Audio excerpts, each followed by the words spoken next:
Que la gracia y la paz de nuestro Señor Jesucristo esté con todos ustedes, queridos amigos, comunidad cristiana. El título de maestro que se le da a Cristo no fue por algo gratuito, nada más.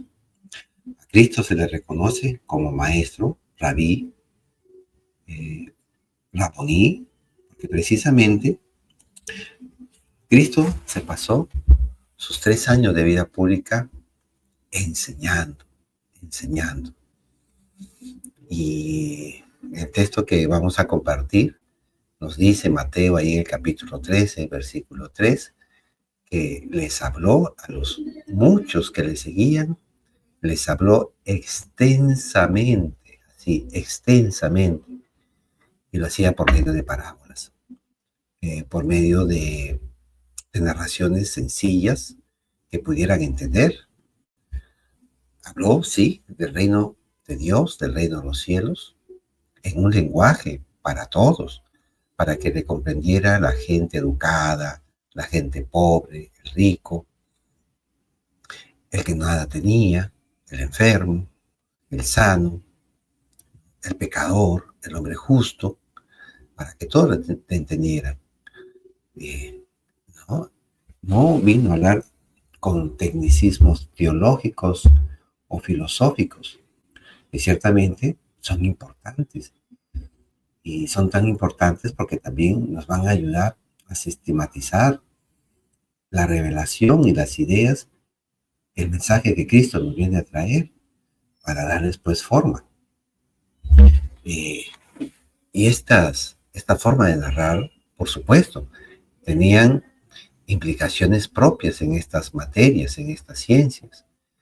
Pero lo que Cristo vino no fue solamente a traernos un método de lenguaje, sino sobre todo la esencia de su mensaje, el amor, la misericordia de Dios, este amor de Dios por el hombre, para atraerlo así, para darle su vida, la gracia divina y la vida eterna, para salvarlo de la muerte y del pecado. Entonces Cristo viene a enseñar, y aquí en este capítulo 13 vemos cómo si extensamente va hablando, va enseñando la parábola del sembrador, la palabra del trigo y la cizaña, de la mala hierba, y la parábola de los peces, de la red de los peces, del granito de mostaza, y así sucesivamente nos va hablando también del campo y el tesoro, de las perlas finas. Cristo habló y enseñó extensamente. Y a veces uno se pregunta, ¿por qué hoy nos enseña así? Me pasó conversando con un padre, con un sacerdote, y me le decía, oye, de repente de buena fe, me decía que sus colegas, sus hermanos sacerdotes, me gustaba este padre todavía joven, en mi parroquia, ya no está, fue cambiado, y hacía bonitas sus homilías, se le entendían muy bien. Y pues cuando uno entiende y elevan esas homilías, esos sermones, esas enseñanzas, por supuesto que no quiere escuchar más. Y conversando con él, decía, padre, se queda corto, usted tiene todavía para enseñarnos más. Y a lo que él me contestó, que sus sacerdotes colegas pues le habían dicho de que no había que exponer, que reflexionar mucho, porque los laicos nos aburríamos. Y eso puede ser, sí, que hayan laicos que se aburran. De hecho, puede ser que su mente esté en el sol de Colán, o su alma en la luna de Paita, su cuerpo, ¿no? Pero no todos. Hay gente que tiene hambre de Dios, tiene deseos de conocer de Dios. Por eso es que ahora tenemos una iglesia que los laicos se están yendo a muchas sectas protestantes, otros abandonan la vida religiosa, no buscan estar y vivir la fe en alguna comunidad cristiana, para nada. Entonces, luego encontramos una iglesia que se ha quedado ahí en la superficie con una religiosidad popular, que valgan verdades, a muchos ayuda, ¿no? Para vivir la fe, pero cuando sobrevienen los problemas, cuando se trata de defender la fe o de enseñar la fe, no ayuda mucho en ciertos casos. También las familias no catequizan, ya no están catequizando, ya no enseñan. Los niños para el bautismo, por ejemplo, ya llegan a tener 8, 10 años y recién empiezan a bautizarse, y esto es, si no es porque se está juntando con el sacramento de la Eucaristía, sino nada. Ahora también encontramos pues familias que ya no participan en los sacramentos, salvo por cumplimiento, como decía. Ya el niño se va acercando a una edad y ahí aparecen en la vida de la iglesia, en la liturgia. Y esto es porque también van obligados para que el hijo reciba el sacramento, se les obliga a los padres de familia que asistan. Bueno, eso es algo muy discutible, por supuesto, de obligar la asistencia, ¿no? Yo realmente no estoy de acuerdo con ese método. En fin, no se trata hoy día de hablar de eso.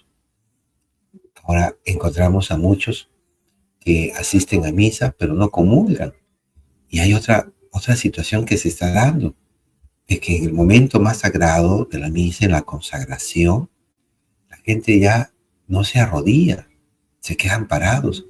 Y muchos de ellos son jóvenes y jóvenes adultos. Y de repente por ahí algún anciano sano también no se arrodillan.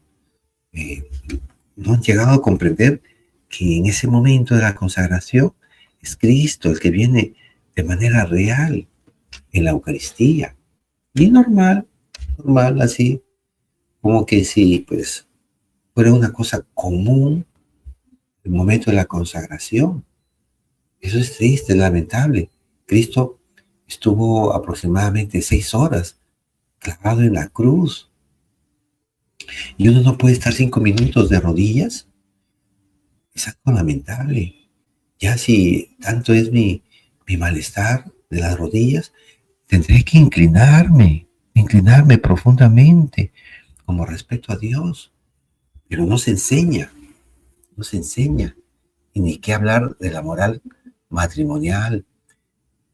Encontramos padres de familia con hijos de 10, 11 años que van a recibir, que los traen para que se les dé el sacramento de la Eucaristía, y están sin casarse. Yo ahí también tengo que hacerme la culpa, porque yo también estuve en esa situación, pero tan pronto fui entrando ya en comprensión del mal ejemplo que le daba a mi hija. Rápido asumí ese sentido de amor a Cristo, de ponerme en orden ante Dios. Dios me dio la oportunidad para hacerlo y doy gracias al Señor. Entonces, y de ahí en adelante, mi matrimonio ha sido más próspero. Ha tenido sus inconvenientes, sí, pero la bendición del Señor lo ha fortalecido. Oseas, en el capítulo 4, versículo 6, nos dice: mi pueblo perece por falta de conocimiento. Y eso es lo que nos pasa, que cuando no conocemos la fe, no estamos dando esos pasos hacia Dios, hacia la conversión. Entonces, homilías de 15, 20 minutos no ayudan. También hay que catequizar. Yo celebro en una de mis parroquias, la parroquia castrense que tenemos acá, que vino Niño Jesús, el Padre David, y obviamente también otros sacerdotes en las otras parroquias, nos ayuda, nos catequiza. La misa nos enseña a saber cómo es la misa. Entonces le damos ese valor tan importante a la misa. Y obviamente los consejos morales que se nos da, que no nos puedan gustar, eso no importa.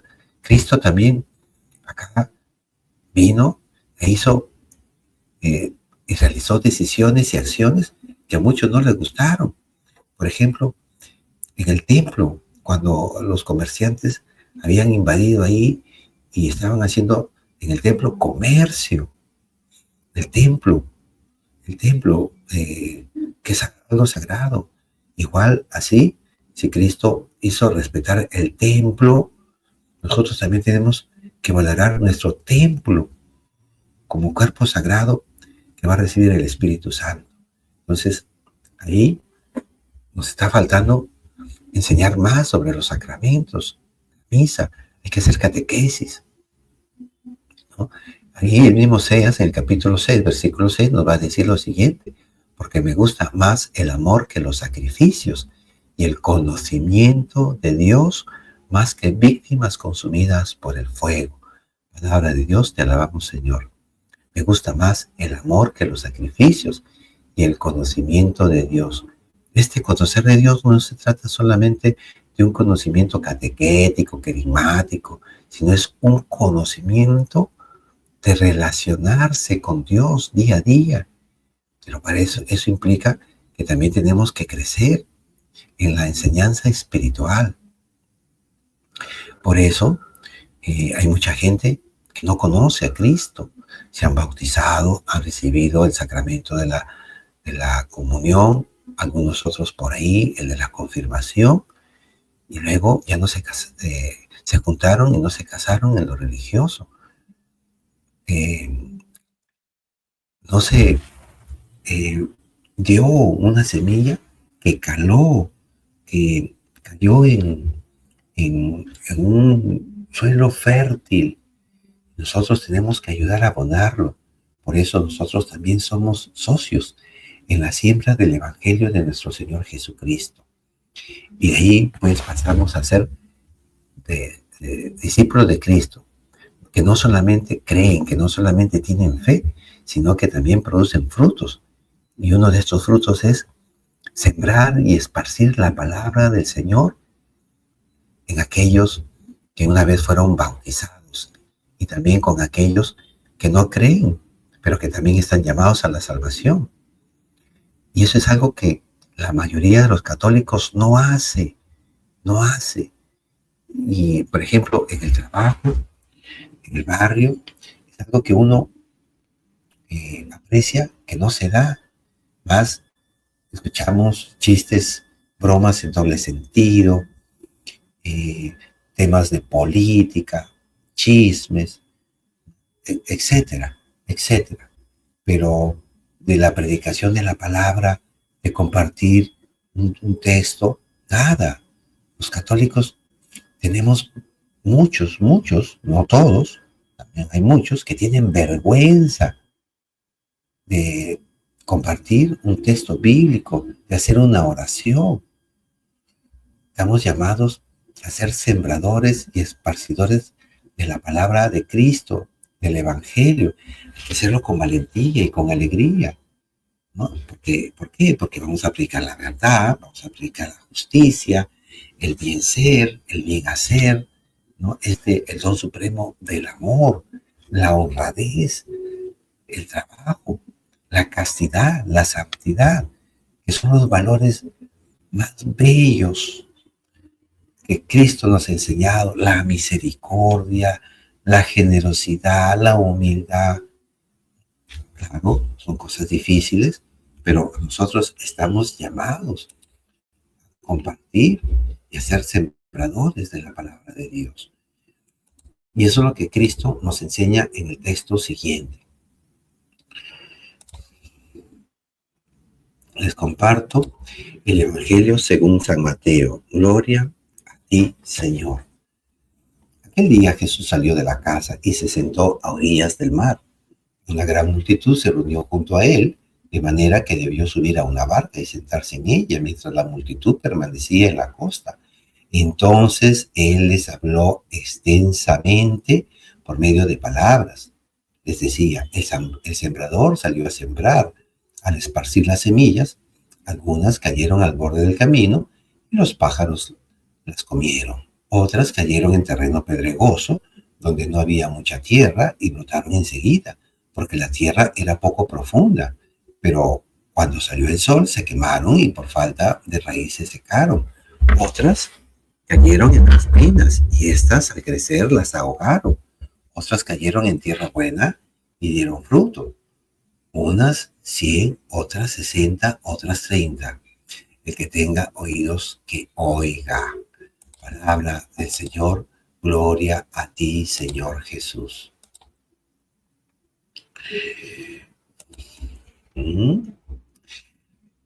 Fruto. Ese es el dilema de la fe cristiana. Fruto. El mismo Jesús nos enseña ahí en Juan capítulo 15, versículo 8. Mi Padre es glorificado cuando ustedes producen abundantes frutos. Entonces pasan a ser discípulos míos. Así es, pues, hermanos. No es solamente decir yo creo en Cristo, que es mi Dios, mi Salvador, lo proclamo con los labios y lo digo apasionadamente con mi corazón. Sí, cuando nosotros proclamamos el credo, el creer en Cristo, obviamente nos estamos haciendo discípulos del Señor, pero el ser discípulo significa hacer lo que hace ese maestro, no solamente el escucha, sino el hacer. Por eso Jesús va a decir, cuando ustedes producen abundantes frutos, entonces pasan a ser discípulos míos. Juan capítulo 15, versículo 8. El hacer, las obras, los frutos, es lo que se nos hace ser discípulos de Cristo. Nosotros ahí estamos llamados a compartir el Evangelio, ir arrojando en todas partes semillas del Evangelio, ya sea al borde del camino, ya sea en terreno pedregoso, ya sea entre espinas, porque puede ser que algunas de aquellas personas luchen por producir fruto, salir de dejar de ser ese lugar pedregoso en el que no hay profundidad para que la palabra de Dios crezca y luego se seque. Entonces, ahí tenemos que motivar a la gente para que empiece a arreglar su vida. Hay otros que están viviendo entre espinas, es decir, las tentaciones del mundo. Entonces, estamos ahí también llamados a invitar a la gente para que también deje esas acciones de vida que lo alejan y que hacen que la palabra de Dios se ahogue. Y así las personas no perseveran. Jesucristo nos va a enseñar también ahí en Mateo, en el capítulo 12, versículo 33, nos dice lo siguiente. Planten ustedes un árbol bueno y su fruto será bueno. Planten un árbol dañado y su fruto será malo, porque el árbol se conoce por sus frutos. Palabra del Señor, gloria a ti, Señor Jesús. Entonces, estamos llamados a ser árboles que producen frutos de bien. Entonces, hermanos, dejemos esa pereza, dejemos esa ilusión del mundo que nos atrapa y que no nos deja crecer y ser discípulos de Cristo, que están comprometidos con esparcir la palabra del Señor, en compartirla y sobre todo con nuestros modos de vivir, en la familia, en el trabajo, en el vecindario, por las redes sociales. Ahí nosotros tenemos esta gran misión de ser sembradores del Evangelio, ser socios con Cristo para llevar su palabra de salvación y felicidad a los hombres. Que el Señor los bendiga y los guarde siempre.